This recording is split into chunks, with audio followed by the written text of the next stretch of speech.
मनुष्य जब आंखें बंद करता है तो उसे लगता है वह शांत हो रहा है, लेकिन भीतर विचारों की एक अंतहीन लहर चलती रहती है।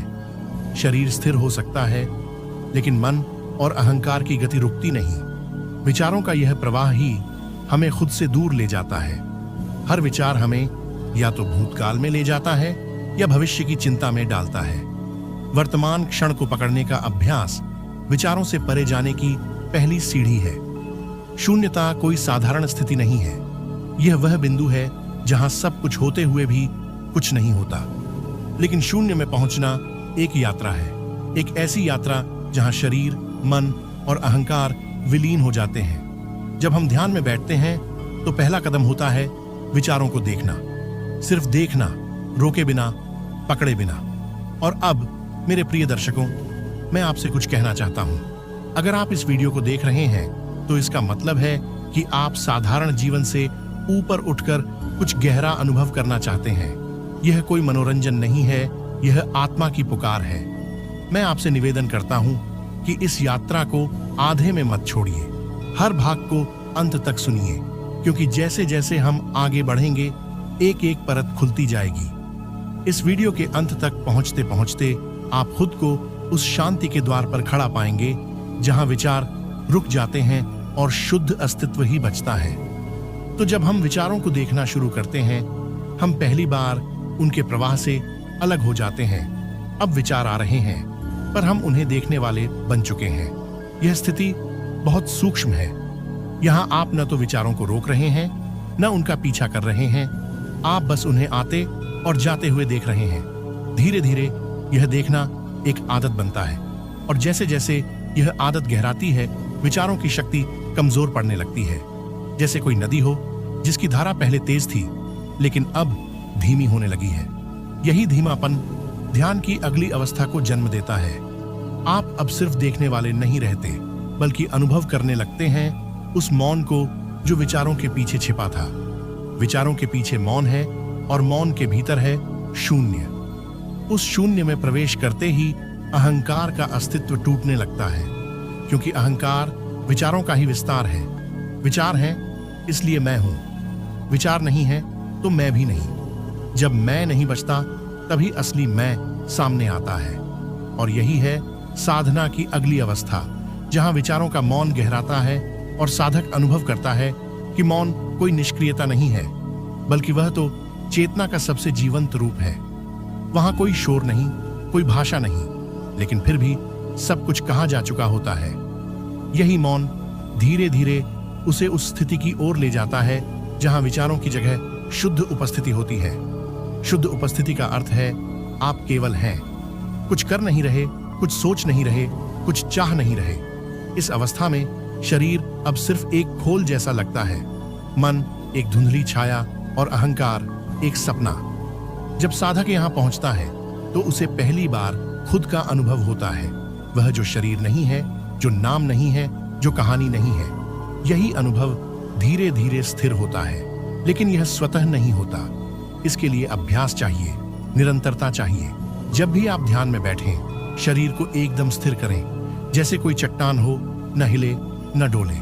यह स्थिरता ही शरीर की भूमिका को सीमित करती है, ताकि आप उससे परे जा सकें। फिर सांसों पर ध्यान दें। सांसें न जोर से लें न जोर से छोड़ें, बस उन्हें सहज रूप से आते जाते देखिए। विचार आएंगे, लेकिन आप उन्हें पकड़िए मत, बस श्वास और मौन पर लौट आइए। यही अभ्यास धीरे धीरे आपको उस शून्यता के समीप लाता है जहां विचार खुद ही दम तोड़ने लगते हैं। शून्यता कोई डरावनी जगह नहीं है। यह वह बिंदु है जहां सब कुछ अनावश्यक गिर जाता है। वहां कोई नाम नहीं होता, कोई रूप नहीं होता, सिर्फ अनुभव होता है। आप वहां अकेले नहीं होते, बल्कि समस्त ब्रह्मांड के साथ होते हैं। यह वह अवस्था है जहां आपको अपने होने का कोई बोझ नहीं रहता। आप होते हैं, लेकिन जैसे एक गीत हो जो स्वयं ही बजता है। न कोई गायक है, न कोई श्रोता, फिर भी संगीत चल रहा है। धीरे धीरे जब ध्यान और मौन का मेल स्थायी होने लगता है, तब जीवन बदलने लगता है। आप पहले जैसे नहीं रह जाते। अब कोई आपको अपमानित करे तो भीतर कुछ नहीं टूटता, कोई प्रशंसा करे तो भी कुछ नहीं भूलता, क्योंकि आप अब उस सतह पर नहीं हैं जहां ये सब उठते हैं। आप गहराई में पहुंच चुके हैं, उस मौन में जो विचारों के पार है। और इस गहराई में जब साधक टिक जाता है, तब उसे उस परम सत्य की झलक मिलती है, जहां जहां शरीर, मन और अहंकार एक साथ गिरने लगते हैं, वहां पहली बार साधक को अनुभव होता है कि वह इन सबसे अलग है। ये तीनों अब तक उसकी पहचान का आधार थे, लेकिन जैसे जैसे वे गिरते हैं, एक नई उपस्थिति जन्म लेती है। एक ऐसी उपस्थिति जो न शरीर है, न मन है, न अहंकार, वह केवल होना है, शुद्ध अस्तित्व। इस अवस्था तक पहुंचते पहुंचते साधक में एक मौन विस्फोट घटता है। यह विस्फोट कोई शोर पैदा नहीं करता, बल्कि हर शोर को समाप्त कर देता है। यह वह क्षण है जब भीतर से कोई कहता है, मैं कुछ नहीं हूं और इसी में मेरी पूर्णता है। यही अहंकार का अंत है। जब तक मैं बना रहता है, तब तक ब्रह्मांड से दूरी बनी रहती है, लेकिन जब मैं गिरता है, तब ब्रह्मांड आपके भीतर समा जाता है। इस अवस्था में ध्यान अब कोई क्रिया नहीं रह जाता, वह स्वभाव बन जाता है। आप चलते हैं तो ध्यान के साथ, आप खाते हैं तो ध्यान के साथ, आप बोलते हैं तो भीतर मौन बना रहता है। यह भीतर का मौन सबसे मूल्यवान खजाना है। यही वह मौन है जिसमें ईश्वर बोलता है, ब्रह्मांड दिशा देता है और आत्मा मुस्कुराती है। अब तक जो ध्यान एक अभ्यास था, वह अब एक स्थायी स्थिति बन जाता है। और जब यह स्थिति बनती है, तब विचार आने से पहले ही पकड़ में आ जाते हैं। आप जान जाते हैं कि कौन सा विचार आ रहा है और क्यों आ रहा है। यह जागरूकता विचारों की जड़ पर प्रहार करती है। धीरे धीरे विचार अपनी जड़ें खो देते हैं और फिर एक दिन ऐसा आता है कि वे बिना बुलाए आना बंद कर देते हैं। विचारों के बिना जीवन कैसा होता है, यह प्रश्न तब तक रहस्य है जब तक आप उसे जी न लें। लेकिन एक बार जब आप उसे जी लेते हैं, तो फिर प्रश्न ही समाप्त हो जाता है। वहां कोई प्रश्न नहीं बचता, सिर्फ उत्तर ही उत्तर होता है। और वह उत्तर भी मौन में होता है, शब्दों से परे, ध्वनि से परे। आप अनुभव करते हैं कि जीवन कोई पहेली नहीं है जिसे सुलझाना है, बल्कि एक रहस्य है जिसे बस जिया जाना है। और यही वह क्षण होता है जब ध्यान अपने चरम पर पहुंचता है। अब न तो शरीर से कोई पहचान बचती है, न मन से, और न ही किसी सामाजिक भूमिका से। आप बस हैं और यह होना ही सच्चा ध्यान है। लेकिन यह अवस्था अंतिम नहीं है। इसके बाद भी एक यात्रा बची है, एक और परत जिसे पार करना होता है। यह परत इतनी सूक्ष्म है कि अक्सर साधक इसे पहचान नहीं पाते। यह परत है उस मौन में भी जो छिपा होता है। वह अंतिम विसर्जन सबसे कठिन होता है, क्योंकि यह अब तक की सारी उपलब्धियों का भी त्याग है। साधक मौन तक पहुंच चुका होता है, विचारों से परे चला गया होता है, पर अब उसे उस मौन का भी विसर्जन करना होता है। यह वह स्थिति है जहां साधना भी छोड़नी होती है, जहां यह भी कहना बंद करना होता है कि मैं ध्यान में हूं। यहां साधक को जो अनुभव होता है, वह किसी उपलब्धि जैसा नहीं लगता, बल्कि एक गहराई में विलीन हो जाना लगता है, जैसे कोई बूंद समुद्र में गिर गई हो और अब यह पहचानना भी असंभव हो गया हो कि वह बूंद कभी थी भी या नहीं। यही वह अंतिम विसर्जन है जहां आत्मा परमात्मा में समा जाती है। वहां कोई मैं शेष नहीं रहता, न कोई मेरा अनुभव, सिर्फ एक शुद्ध स्थिति होती है, अद्वैत। इस अवस्था को प्राप्त करने के लिए साधक को खुद को भी छोड़ना होता है। अब तक वह विचारों को छोड़ रहा था, अब उसे उस त्याग करने वाले को भी त्यागना होता है। यहां आकर मौन भी एक साधन नहीं रह जाता, वह स्वयं में विलीन हो जाता है।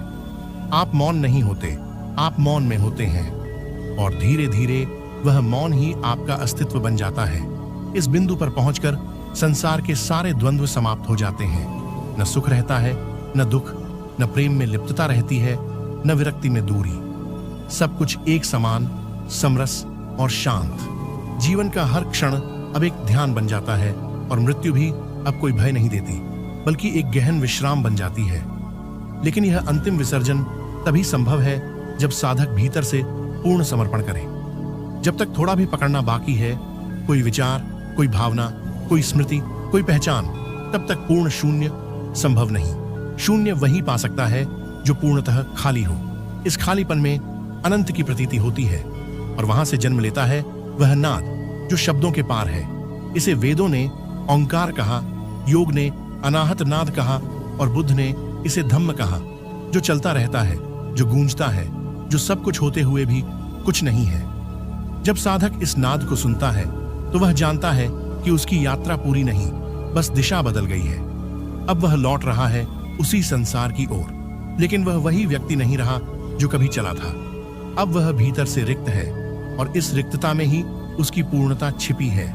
अब वह फिर से सांस लेगा, फिर से चलेगा, लेकिन अब हर क्रिया में मौन का स्पर्श होगा।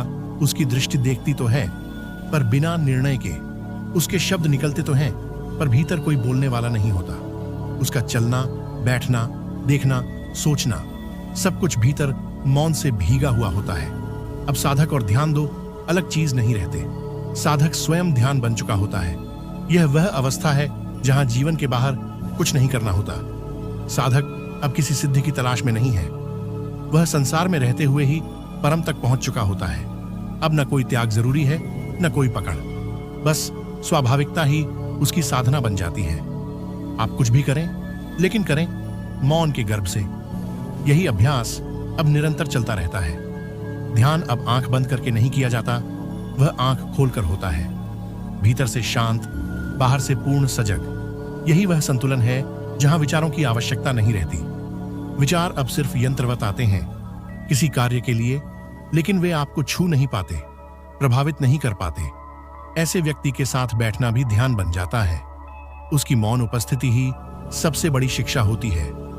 वह कुछ कहे या न कहे, उसके होने से ही वातावरण में शांति घुल जाती है और यही शांति अब उसकी पहचान बन जाती है। विचार अब उसे घेर नहीं पाते, क्योंकि वह जान चुका है कि विचार वह नहीं है। वह जान चुका है कि विचार आते हैं, जाते हैं, लेकिन मैं तो साक्षी है। यही साक्षी भाव विचारों को पिघला देता है। अब उन्हें दबाने की जरूरत नहीं रहती, न ही लड़ने की। उन्हें बस देखा जाता है और वे अपने आप समाप्त हो जाते हैं। इस स्थिति में रहकर जब कोई सांस लेता है तो वह सांस भी एक आराधना बन जाती है। हर क्षण एक प्रार्थना बन जाता है। जीवन अब लक्ष्य नहीं रह जाता, वह स्वयं में एक उत्सव बन जाता है, एक मौन उत्सव जो भीतर निरंतर जलता रहता है। लेकिन यहां आकर एक और रहस्य खुलता है कि यह मौन, यह ध्यान, यह गहराई, ये सब केवल एक द्वार है। इसके पार अभी भी एक विराट शून्य है जो हर वर्णन से परे है। साधक को अब उस दरवाजे को पार करना होता है जहां चेतना स्वयं को देखती है। बिना दर्पण के यह वह क्षण होता है जब जानने वाला और झांत दोनों मिट जाते हैं। अब न कोई देखने वाला बचता है, न कुछ देखने के लिए। चेतना केवल चेतना में स्थित हो जाती है, एक अंतहीन निहार जिसमें कोई केंद्र नहीं होता, कोई परिधि नहीं होती। इस अवस्था में प्रवेश करते ही साधक को महसूस होता है कि अब तक जो भी उसने जाना वह बाहर का था। यहां जो है वह अज्ञेय है। उसे अनुभव किया जा सकता है पर बताया नहीं जा सकता। यह अनुभव किसी भाषा में नहीं ढलता, क्योंकि भाषा वहां तक पहुंच ही नहीं पाती। यह अनुभूति है परे की, जो समय से परे है, स्थान से परे है, यहां तक कि अस्तित्व और अनस्तित्व के भी पार है। इस मौन क्षण में वह जानता है कि उसे कुछ भी पाना नहीं था। जो था वह हमेशा से भीतर था। यह केवल उसकी दृष्टि का भ्रम था जो अब टूट चुका है। अब कोई भ्रम नहीं बचता, कोई कल्पना नहीं बचती। यहां तक कि ईश्वर का भी विचार समाप्त हो जाता है। सिर्फ शुद्ध सत्ता शेष रह जाती है। साधक अब ईश्वर को किसी रूप में नहीं देखता, न मूर्ति में, न विचार में, न शब्दों में। वह अब ईश्वर में ही समाया हुआ होता है। यह कोई अलग उपस्थिति नहीं, बल्कि उसी की उपस्थिति का पूर्ण विसर्जन है। और इस विसर्जन में ही सबसे बड़ी उपलब्धि छिपी होती है। अब साधक को लौटना भी होता है, नहीं तो यह अनुभव एकांत बन जाएगा, अलगाव बन जाएगा। इसलिए अब वह फिर से संसार की ओर देखता है, लेकिन उसकी दृष्टि में अब कोई भेद नहीं होता। वह संसार को उसी मौन, उसी दृष्टाभाव से देखता है जैसे वह स्वयं को देखता था। यही बिंदु है जहां ध्यान और जीवन का मिलन होता है। अब साधक कोई साधक नहीं, कोई खोजी नहीं, कोई जानने वाला नहीं। अब वह बस एक बहाव है, चेतना का बहाव, जीवन का बहाव, मौन का बहाव। इस बहाव में जीना ही सच्चा ध्यान है। यह ध्यान किसी विधि से नहीं आता, यह आ जाता है जब सब विधियां गिर जाती हैं। यह ध्यान किसी अभ्यास से नहीं उपजता, यह तब उपजता है जब साधक स्वयं मिट जाता है, और जब वह मिटता है तभी वह संपूर्णता को अनुभव करता है। तभी वह जान पाता है कि सब कुछ होते हुए भी कुछ भी नहीं था। और इसी बिंदु पर एक और परत खुलती है, एक और मौन जन्म लेता है, जो केवल मौन नहीं, प्रेम बन चुका होता है। यह प्रेम किसी व्यक्ति के लिए नहीं होता, न किसी वस्तु के लिए। यह प्रेम होता है अस्तित्व के प्रति, उस पूरे ब्रह्मांड के प्रति जो हर क्षण जन्म ले रहा है और विलीन हो रहा है। यह प्रेम अनाम होता है, लेकिन उसकी उपस्थिति हर श्वास में, हर दृष्टि में, हर स्पर्श में प्रकट होने लगती है। ऐसे प्रेम में कोई मांग नहीं होती। यह प्रेम लेना नहीं चाहता, यह केवल बहता है, बिना दिशा के, बिना सीमा के। यह प्रेम साधक के भीतर से ऐसे फूटता है जैसे कोई नदी पर्वत को चीरकर बह निकली हो, और जहां भी वह बहता है वहां जीवन में सौंदर्य जागता है, शांति उतरती है और मौन खिल उठता है। अब यह प्रेम किसी संबंध पर आधारित नहीं होता, यह किसी तू से नहीं जुड़ा होता, क्योंकि मैं पहले ही विलीन हो चुका होता है। अब न कोई मैं है, न कोई तू। अब केवल प्रेम ही प्रेम से मिल रहा है। यह मिलन किसी स्पर्श या शब्द से नहीं होता, यह मौन की भाषा में होता है, और वही मौन अब उसकी उपस्थिति बन जाता है। जहां यह प्रेम होता है वहां कुछ भी कहना आवश्यक नहीं होता। वहां एक दृष्टि भी बहुत कुछ कह जाती है, एक मौन क्षण भी वह संपूर्णता दे सकता है जो हजारों शब्द नहीं दे पाते। यही कारण है कि ऐसे व्यक्ति के पास बैठना ही ध्यान हो जाता है, क्योंकि उसकी उपस्थिति में प्रेम और मौन एक साथ स्पंदित होते हैं। अब साधक जीवन के हर छोटे से छोटे पल को भी ध्यान में बदल देता है। वह भोजन करता है पर प्रेम से, वह चलता है पर मौन में, वह सुनता है लेकिन भीतर से एक शांत साक्षी के रूप में। यह प्रेम अब उसकी स्वाभाविक वृत्ति बन जाती है।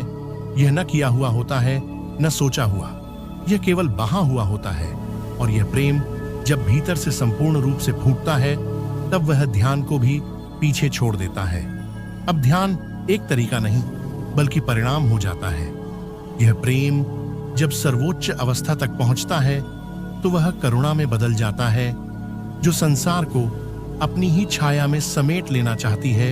यह करुणा कोई भावना नहीं, कोई दया नहीं, बल्कि एक जागृत अनुभूति होती है कि सब में वही चेतना है, वही मौन, वही प्रेम। अब किसी को सही करने की इच्छा नहीं रहती, अब केवल समझ आती है कि सब अपने स्थान पर पूर्ण है। यह करुणा किसी को उपदेश देने की लालसा से नहीं आती, यह किसी को बदलने के प्रयास से नहीं जुड़ी होती। यह तो बस एक गहराई से फूटती है, एक अंतर से, जहां साधक जान चुका होता है कि जिस अंधकार में लोग भटक रहे हैं वह वास्तव में अज्ञान नहीं है बल्कि अनदेखी है। इस करुणा में जाकर साधक एक योगी बनता है, पर वह जंगल में बैठा सन्यासी नहीं होता। वह समाज में रहते हुए रिश्तों में, काम में, हर सांस में एक आंतरिक मौन लिए जीता है। अब उसकी उपस्थिति ही मार्गदर्शन बन जाती है। वह बिना कहे सिखा देता है, बिना छुए बदल देता है। यह करुणा उसे संसार से भागने नहीं देती बल्कि उसे संसार में और गहराई से प्रवेश कराती है। अब वह जीवन को जीता है पर एक अलग दृष्टि से, एक साक्षी की दृष्टि से, जो देखता है पर बंधता नहीं, जो सहानुभूति रखता है पर पीड़ा में नहीं डूबता। ऐसे साधक की करुणा निष्क्रिय नहीं होती। वह किसी के आंसू देखे तो भीतर हिल जाता है, पर उसके अंदर हलचल नहीं होती। वह दुख समझता है पर स्वयं दुखमय नहीं होता। यह करुणा इतनी गहरी होती है कि वह एक वृक्ष की सूखी शाखा को भी देखकर भीतर से भीग जाता है और किसी निर्दयी व्यक्ति को भी प्रेम से देख पाता है। अब साधक में कोई आलोचना नहीं बचती, कोई निर्णय नहीं बचता। यह करुणा सबको समाहित कर लेती है, पापी को भी, पुण्यात्मा को भी। अब कोई भेद नहीं रहता, बस एक भाव रह जाता है कि यह संपूर्ण जीवन जैसे भी है परम की अभिव्यक्ति है। और इस करुणा की अंतिम परिणति होती है समर्पण। अब न कोई मैं शेष रहता है, न कोई उद्देश्य। अब साधक पूरी तरह जीवन के हवाले हो जाता है।